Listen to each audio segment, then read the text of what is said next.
यशोदा, आप देखिए, आप तो डायरेक्टर भी हैं, प्रोड्यूसर भी हैं, लिखते भी हैं, म्यूजिक भी करते हैं। लेकिन कॉमर्शियल नहीं रहता मेरा, है ना। मैं सब कुछ करता हूँ लेकिन कॉमर्शियल वे मेरा नहीं है। नहीं, हम तो हमेशा यही कहते हैं हमारे घर में भी कि किशोरदा तो हमारे हिंदुस्तान के दैनिक हैं, वो भी सब कुछ करता था, वैसे आप भी हैं। और सर, आपको सबसे अच्छा किस में लगता है, मतलब गाने में, म्यूजिक डायरेक्शन में या एक्टिंग में?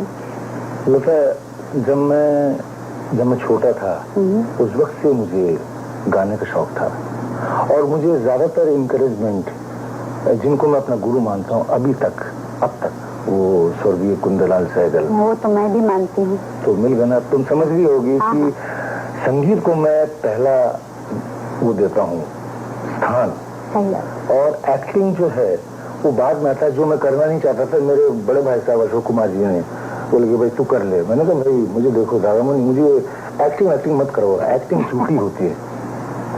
एक्टिंग झूठी होती है, संगीत जो है दिल से निकलता है और दिल से जो चीज निकले वो दूसरों के दिलों तक पहुंचती है। सही बात। तो मैं संगीत को ज्यादा प्रेफर करता हूँ।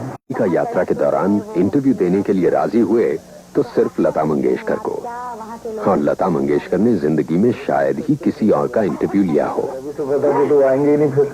सही बात है। और मैंने ये भी सुना है कि कुछ रूमर्स हैं कि भाई मैं जाऊंगा या नहीं जाऊंगा। कुछ लोग हैं जो हमारे चाहने वाले भी हैं और न चाहने वाले, लेकिन मेरे उन लोगों के साथ कोई दुश्मनी नहीं है।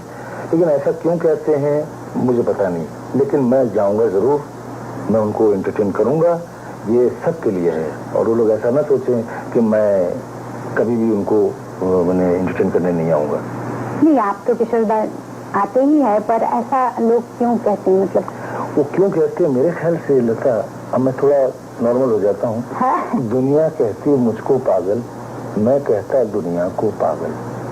बस यही मैं कहूँगा कि मुझे जितना पागल समझे मैं उतना पागल नहीं हूँ। ये मैं जानती हूँ।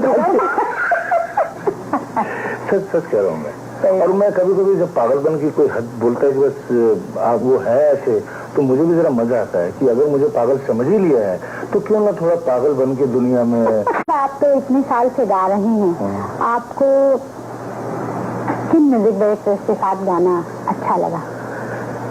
जब मैं आया तो तुम तो जानती हो तुम्हारी मुलाकात कैसे हुई थी। तुम ट्रेन में आती थी, मैं भी ट्रेन में आता था। पहली मरतबा जब तुम मिली थी, तुमने मुझे ऐसे देखा था, मैंने तुम्हें ऐसे देखा, फिर तुम उतरी, मैं भी उतरा। तुम टांगे में बैठे, तुमने मुझे देखा, मैं भी टांगे में बैठा।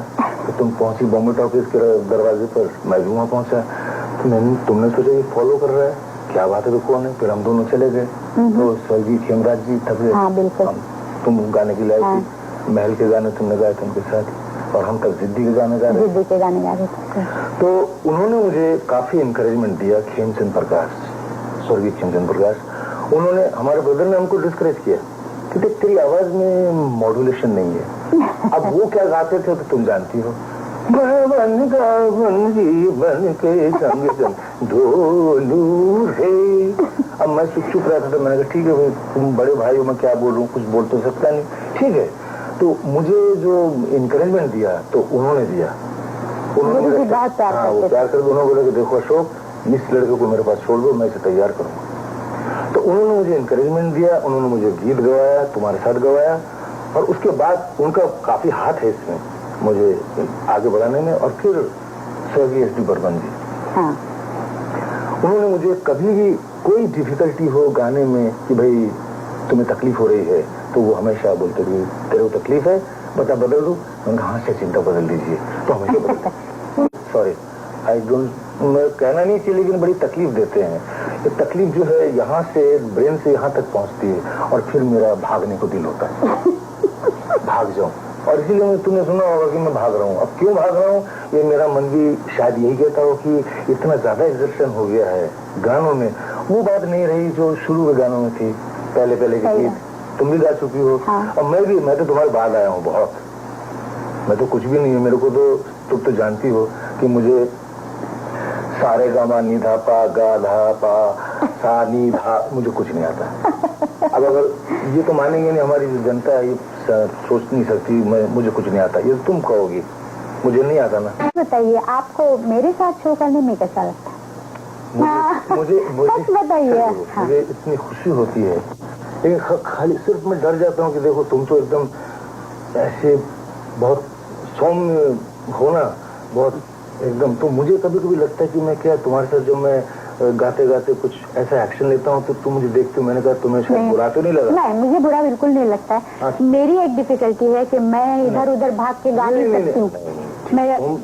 तुम जो करती हो ना लता, तुम अपने हिसाब से करेक्ट करती हो, और ये बहुत अच्छी बात है कि जो जगह तुम गाती हो तुम अपने उसको भी।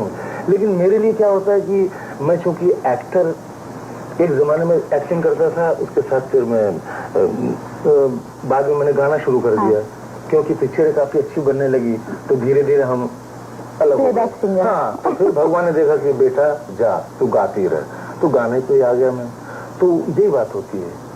तो मुझे क्या है कि ऑडियंस देखे तो कम से कम नाच के गाए या वो, तो मैं उनको जहां तक हो सके डबल मजे देने की कोशिश करता हूँ। तो बोलेगी क्या हो गया इसको? हाँ सही बात है। क्या था, क्या क्या हो गया? अभी किसी आप अपने 3-4 गाने ऐसे बताएंगे जो आपको पसंद है, आपके गाए हुए 4-5 जो भी मतलब आपको याद आए इस वक्त। देखो लता, ये क्वेश्चन तुमने किया तो, लेकिन अब मैं सोचने बैठूं तो मेरे ख्याल से 3-4 गाने मैं जल्दी जल्दी बता दूंगा मैं। हाँ। एक तो मुझे सचिन दा का वो गीत बहुत पसंद है, दुखी मन मेरे। अच्छा। सुन मेरा कहना। और उसके बाद उनके सुपुत्र जो है लता, मैंने जिंदगी में मैंने जिंदगी में इतने उतार चढ़ाव देखे हैं कि अब ऐसा हो गया कि एक जगह पहुंच गए हैं कि वहां से अब चले जाए तो अच्छा है। क्योंकि ऐसे वक्त में मत जाओ जब इंसान एकदम ही गिर जाए और उसे ऐसे हटा दिया जाए कि उसकी कोई गिनती न हो। आज भगवान की दया से मुझे सब पूछ रहे हैं और मुझे सब पूछते हैं, मैं हूँ एक जगह, इसी जगह से मैं अलग हो जाना चाहता हूँ कि कोई ये न कहे कि भाई ऐसे वक्त में चला गया। और मुझे अपना घर, अपना जो वतन है वो मुझे बहुत याद आता है। मैंने बहुत कुछ किया, मैंने सुनाया, मैंने एक्टिंग की, मैंने। किशोर दा, आपकी जिंदगी में जो सबसे प्रिय चीज है वो तो म्यूजिक है। हाँ। आप फिल्म इंडस्ट्री छोड़ के जा सकते हैं, मतलब प्लेबैक सिंगिंग या आपकी एक्टिंग छोड़ सकते हैं। हाँ। फिर क्या आप म्यूजिक भी बंद कर देंगे या आप किसी और तरह से? नहीं, मैं बताऊं, मैंने सोचा जैसे तुम चैरिटी करती हो तो मैं चाहूंगा कि मैं भी चैरिटी करूं और मैं स्टेज पे आऊं, और तुम अगर कभी बुलाओ चैरिटी के लिए मैं हमेशा तैयार रहूंगा स्टेज पे आने के लिए। हम दोनों मिलकर करेंगे। हाँ, जरूर, क्यों नहीं, जरूर। जब तक जिंदा है हम हमेशा यही चाहेंगे कि इनके सामने आए, शो करेंगे हम लोग। एक चीज जरूर है कि सब ठीक रहे और सब शांति रहे, कहीं किसी को दुख न मिले। मैंने गाने में भी गाया था, आंचल के तुझे मैं लेके चलूं एक ऐसे गगन के तले जहाँ गम भी न हो आंसू भी न हो, बस प्यार ही प्यार पले एक ऐसे गगन के तले। तो खुशी का कौन सा क्षण है ये तो मुझे मालूम नहीं। जहाँ खुशी मिल जाती है वहाँ मैं खुश हो जाता हूँ, हाँ आई एम हैप्पी। लेकिन जहाँ दुख होता है वहाँ चुप हो जाता हूँ, कुछ कहता नहीं, क्योंकि ज्यादा दुख करूंगा तो कहीं आता लग। पर अब आपको ऐसा लगता है कि आप एकदम खुश हैं या अभी और कुछ? मैं बहुत खुश हूँ, मुझे खुश रहना चाहिए।